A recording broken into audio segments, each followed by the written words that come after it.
Hello students, let us start with our new chapter of standard 9, that is linear equation in two variables. अब ध्यान से देखो, linear का मतलब क्या होता है? जिसका हाईएस्ट पावर और डिग्री 1 हो और ग्राफ ड्रॉ करो तो उसको ग्राफ क्या आएगा? That is straight line. Graph would be straight line, उसको बोलते हैं लीनियर. देन इक्वेशन मतलब आपको पता है कि जिसकी साइन है उसमें इक्वल टू साइन है, उसको बोलेंगे इज इक्वेशन. टू मतलब दो अलग अलग हो, और वेरिएबल्स मतलब अननोन, जिसकी वैल्यू है वो फिक्स नहीं है, उसको बोलेंगे हम variables. So in this chapter I hope this is by name itself you are clear that in this chapter we'll study the equation in which two unknowns are there, and if its graph we are drawing then it would be a straight line. Okay, now ये chapter में हम क्या क्या पढ़ने वाले हैं? तो 5 topic basically हमें इस चैप्टर में पढ़ने हैं. तो पहला तो linear equation in one variable. Last standard 8 में आप ये पढ़ के आए हो, as well as 7th standard में सिंपल इक्वेशन पढ़ के आए हो. लीनियर इक्वेशन क्या था? तो कि भाई जिसका ग्राफ ड्रॉ करते हो तो स्ट्रेट लाइन आनी चाहिए, बट अभी तक आपने कहीं भी ग्राफ ड्रॉ किया नहीं है इक्वेशन का. So here we will start with graph. Linear equation का ग्राफ ड्रॉ करते हो तो स्ट्रेट लाइन मिलती तो है, बट ग्राफ कैसे ड्रॉ करोगे तो वो हम यहाँ पे सीखेंगे. प्लस लीनियर इक्वेशन का स्टैंडर्ड फॉर्म लीनियर इक्वेशन का क्या होता है? तो that would be ax plus by plus c is equals to 0 where a and b both are not equal to 0. ये है स्टैंडर्ड फॉर्म. मैं आगे बताता हूँ कि ये किस तरह से काम करता है, बट राइट नाउ जस्ट इतना समझ लो कि ये 2 वेरिएबल में हो तो ये स्टैंडर्ड इक्वेशन है. देन स्टैंडर्ड फॉर्म यही है कि भाई ax plus by plus c is equals to 0, a and b is not equals to 0. Then solution of linear equation. अब आप प्रीवियस स्टैंडर्ड में जाओ, linear equation इन वन वेरिएबल था, तब उसका अगर सॉल्यूशन हम फाइंड करते थे तो एग्जैक्ट वन सॉल्यूशन ही मिल रहा था. बट क्या यहाँ पे वन सॉल्यूशन मिलेगा? तो नहीं, एक से ज्यादा मिलेंगे. एक से ज्यादा मतलब इनफाइनाइट सॉल्यूशन. बराबर. इनफाइनाइट सॉल्यूशन कैसे मिलेंगे वो सब मैं बताता हूँ नेक्स्ट. जैसे जैसे स्टैंडर्ड चैप्टर में हम आगे बढ़ते जाएंगे तो हम इनफाइनाइट सॉल्यूशन किस तरह से मिल सकते हैं वो बता रहा हूँ. बट अगर वन वेरिएबल है तो उसका यूनिक सॉल्यूशन है, बट यहाँ पे infinite solution you will get. Then next one is graph of the equation. अब जो भी हमने बताया कि इस टाइप का इक्वेशन होगा, ये इक्वेशन का ग्राफ प्लॉट करना है. तो ग्राफ प्रीवियस चैप्टर में ही अभी हम ग्राफ पढ़ के आए, ग्राफ में क्या क्या चीजें होती है. तो ये ग्राफ है, तो ग्राफ हम यहाँ पे बनाना सीखेंगे. और लास्ट में चैप्टर में ये पढ़ना है कि equation of line parallel to x and y axis. तो एक्स एक्सिस के पैरेलल मतलब आपको पता है कि ग्राफ कुछ इस तरह का होता है, कार्टेशियन प्लेन के हिसाब से ये ओरिजिन है. अगर ये लाइन अगर यहाँ पैरेलल ड्रॉ करते हो तो ये एक्स एक्सिस के पैरेलल होगी, तो इसका इक्वेशन किस टाइप का होगा? सिमिलरली ये वाई एक्सिस है, यहाँ पे एक पैरेलल लाइन होगी तो इसका इक्वेशन किस टाइप का होगा? यहाँ पे पैरेलल है तो इसका इक्वेशन किस टाइप का होगा? यहाँ पे पैरेलल है तो इसका इक्वेशन क्या किस टाइप का होगा? सो ये सब हम इस चैप्टर में डिस्कस करने वाले हैं. 9th स्टैंडर्ड का ये linear equation into variable just graphical method है, वो यहाँ पे सॉल्यूशन करने के लिए हमें दी गई है. बट ये मेथड आपको 10th स्टैंडर्ड में मोस्ट इंपोर्टेंट हो जाएगी, क्योंकि वहाँ पे और 3 सोल्व करने की मेथड तो आएगी, पर साथ में ग्राफ भी आएगा. सो ये 10th स्टैंडर्ड का इंपॉर्टेंट कॉन्सेप्ट है. प्लस ये सॉल्यूशन डायरेक्टली आप फाइंड कर सकते हो एक ही इक्वेशन के लिए, तो ये इंपॉर्टेंट है. तो बेसिकली अगर 10th स्टैंडर्ड का लीनियर इक्वेशन सोल्व करना है तो ये चैप्टर आपके लिए मोस्ट इंपॉर्टेंट है. Is used linear equation into variable we are studying, तो then where it is used. तो देखो, अगर सपोज आपके पास 2 सब्जेक्ट है, दोनों सब्जेक्ट के मार्क्स आपके फ्रेंड ने आपको बताया कि दोनों का टोटल मिला के आपका 150 हो रहा है दोनों सब्जेक्ट का. तो सब्जेक्ट 1 प्लस सब्जेक्ट 2, अब वो आपको गेस करने के लिए बोल रहा है कि भाई तेरे कौन से सब्जेक्ट के कितने मार्क्स होंगे. सपोज आप इसका गेस कर रहे हो तो इसका ऑटोमेटिकली मिल जाएगा कि भाई सपोज मैं ये बोल रहा हूँ कि पहले सब्जेक्ट में मुझे 80 आए होंगे तो दूसरे सब्जेक्ट में ऑब्वियसली 70 ही होंगे।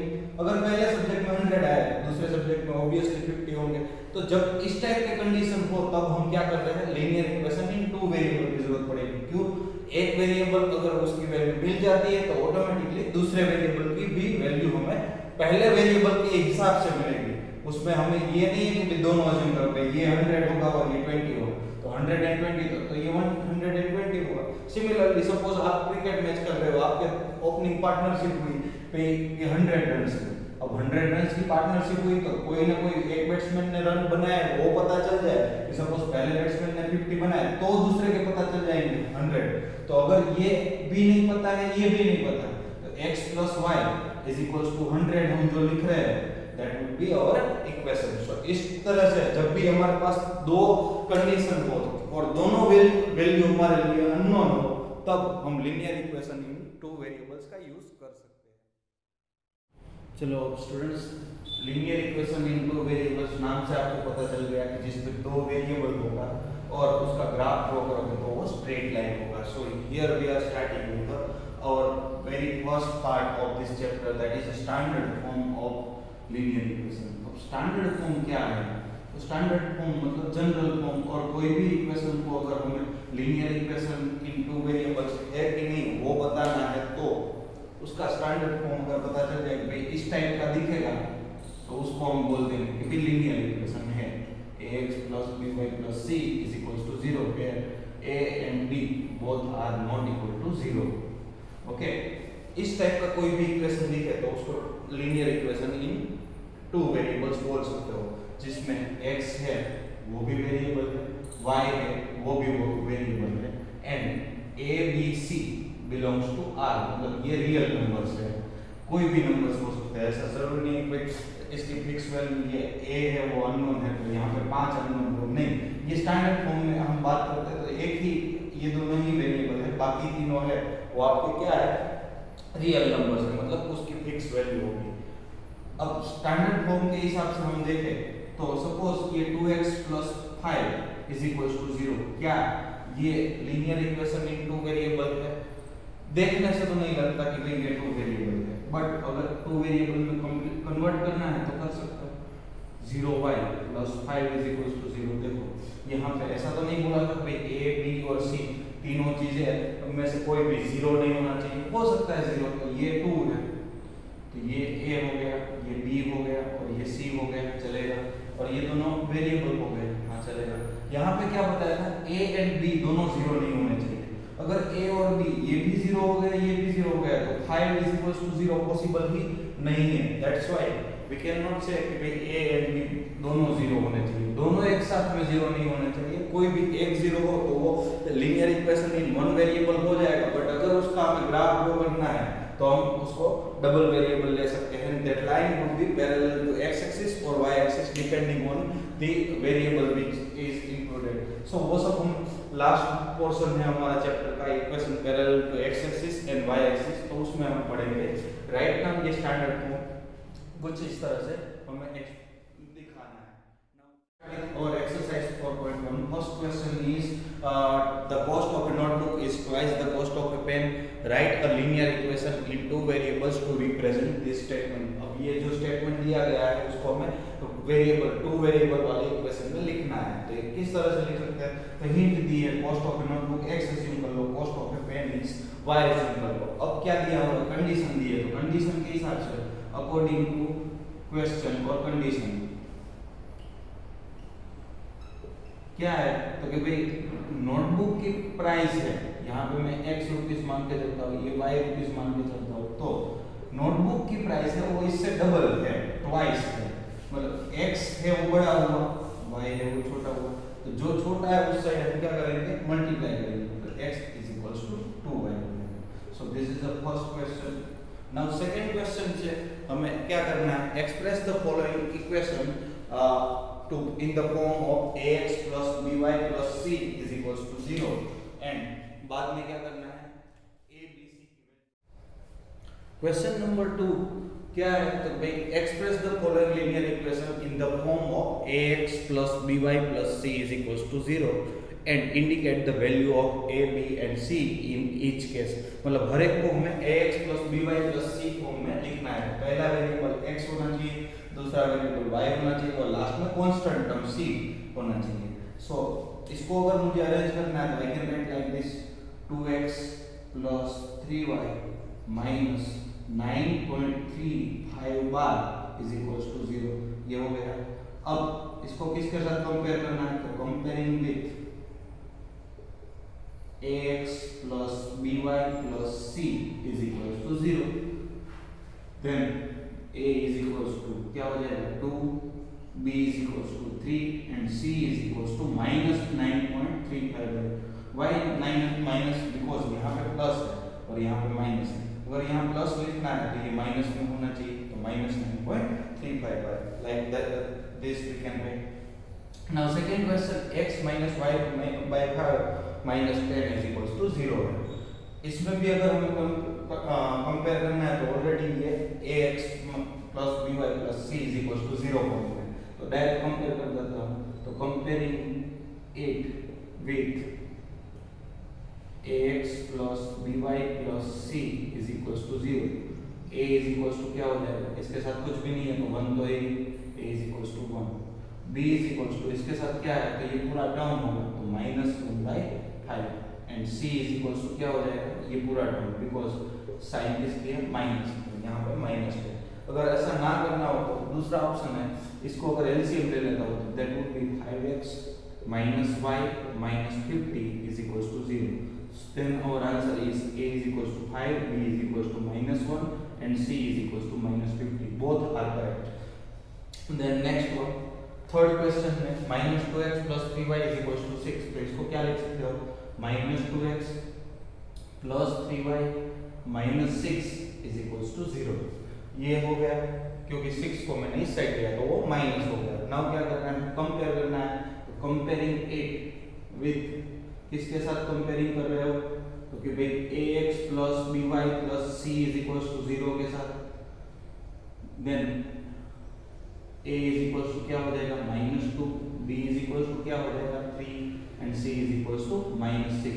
ये भी करेक्ट है एज वेल एज अगर मुझे ये करना है भाई 2x को उस साइड जाने देना है तो 2x minus 3y plus 6 is equals to 0 करूंगा।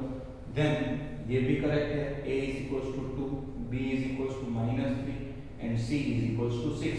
तो दोनों आंसर करेक्ट है यहाँ पे थर्ड क्वेश्चन में क्योंकि अगर हम a को प्लस रखना चाहते हैं तो उस हिसाब से कर सकते हैं, a को माइनस रखना है तो नंबर सेकंड का fourth one is x is equals to 3y। अगर इसको अरेंज करना है तो I can write like this x minus 3y plus 0 is equals to 0। क्यों ax भी होना चाहिए by भी होना चाहिए और c भी होना चाहिए तो c कुछ भी नहीं है तो 0 डाल सकते हैं। सो x minus 3y plus 0 is equals to 0। compare with ax plus by plus c is equals to 0 then we get a is equals to b is equals to and c is equals to। देखो ax x के साथ multiply में क्या है कुछ भी नहीं है तो 1 तो होगा ही। यहाँ पे by बट प्लस by होना चाहिए तो यहाँ y के साथ कंपैरिजन में -3 है तो b is equals to -3 and c के साथ कंपेयर करते हो तो c is equals to 0। तो ये हो गई value a is equals to 1, b is equals to -3 and c is equals to 0। Second question में अगर अरेंज करना है 2x is equals to -5 -5y इस साइड आएगा तो +5y हो जाएगा 2x plus 5y। c नहीं है तो 0 तो डाल ही सकते हो तो 0 is equals to 0। Now comparing करते हो तो comparing with ax plus by plus c is equals to 0। a is equals to क्या हो जाएगा 2, b is equals to 5 and c is equals to क्या हो जाएगा 0। सिमिलरली नेक्स्ट क्वेश्चन में भी 3x plus 2 is equals to 0 है तो यहाँ पे क्या नहीं है तो भाई कांस्टेंट तो है बट y वाला टर्म ही गायब है। y वाला टर्म गायब है तो उसको क्या कर सकते हैं y तो लिखना ही है तो y के साथ क्या मल्टीप्लाई करो तो वो 0 रहेगा तो 0 तो 3x plus 0y plus 2 is equals to 0 again। Now compare करते हो तो कंपेयरिंग विथ इसके साथ तो स्टैंडर्ड फॉर्मूले स्टैंडर्ड क्या है, तो ax plus by plus c is equals to 0। तो a इज इक्वल्स टू क्या हो जाएगा, b इज इक्वल्स टू क्या and c is equals to क्या। तो a के साथ कंपेयर करते हो तो a is equals to 3, b के साथ कंपेयर करते हो तो b is equals to 0 and c is equals to 2। So ये हो गया हमारा third question. Now next one, seventh question is y minus 2 is equals to 0। यहाँ पे x वाला टर्म गायब है तो x को लिखना ही पड़ेगा, पहले y minus 2 is equals to 0 लिख देता हूँ। यहाँ x वाला टर्म हमने ऐड किया, तो ऐड किया तो साथ में मल्टीप्लाई में क्या होना चाहिए 0। So 0x plus y minus 2 is equals to 0, yes correct है। अब कंपेयरिंग किसके साथ कंपेयर कर रहे हो, स्टैंडर्ड के साथ। Comparing with ax plus by plus c is equals to 0, तो a is equals to b is equals to और c, a क्या रहेगा, यहाँ कुछ भी नहीं है तो 0 तो ही, b इज इक्वल्स टू इसके साथ में क्या है, क्योंकि साइन तो प्लस ही है तो 1 ही रहेगा, और c is equals to minus 2। Similarly इसको अरेंज करना हो तो इसको क्या कर सकते हैं, 2x प्लस 0y और ये 5 है ऑपोजिट साइड है -5 इज इक्वल्स टू 0। कंपेयर करते हो तो a is equals to b is equals to और c इज इक्वल्स टू क्या है, तो a is equals to 2, b is equals to 0 and c is equals to -5. So here we have completed our exercise 4.5.